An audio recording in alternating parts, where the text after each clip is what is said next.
Voici la deuxième partie de notre tutoriel consacré à la chambre photographique. Nous évoquerons aujourd'hui la manière de charger les négatifs dans cette chambre et la manière de les développer ou de les traiter à l'aide d'un scanner. Nous venons donc de réaliser le chef-d'œuvre du siècle et il va falloir sortir le holder ou châssis de l'appareil photo pour le développer, pour développer le négatif. Voilà comment se présente notre châssis une fois sorti de l'appareil photographique. Nous allons donc sortir le négatif de son holder. Alors tout ceci se fait évidemment dans le noir le plus complet. Voilà, on ouvre ici, on tire le tiroir et on sort le négatif. Au passage, je vous montre comment on le charge, c'est la manœuvre inverse. Ici, il y a une encoche. Cette encoche sera tournée vers le côté droit.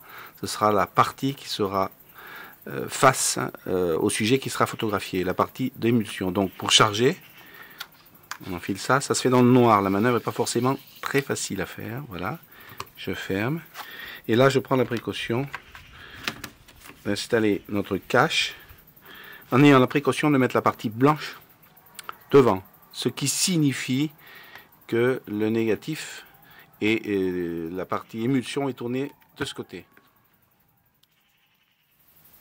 Voilà comment se présentent les boîtes qui contiennent les plans films. Ici, nous avons affaire à des plans films de la marque Fomapan, bonne qualité, beaucoup moins cher que les Ilford, que vous pouvez aussi voir sur cette prise de vue. On pourra développer le négatif de plusieurs manières, soit dans des cuves, comme on développerait une photo noir et blanc, mais attention au risque des rayures. Il y a des systèmes, un système mode 54 par exemple, je vous montre comment ça marche. Voilà, on insère évidemment toujours dans le noir le négatif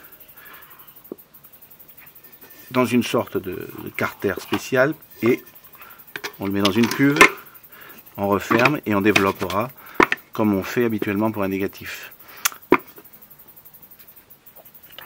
Une fois le négatif séché, nous passerons sous l'agrandisseur.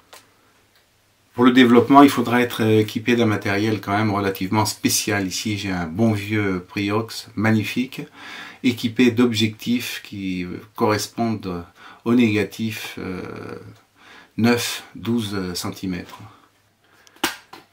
Pour ceux qui voudraient se passer de l'étape agrandissement, on peut toujours utiliser un porte-négatif qui passera dans un scanner. Certains ont trouvé des systèmes aussi pour scanner les négatifs sans avoir vraiment de scanner totalement approprié.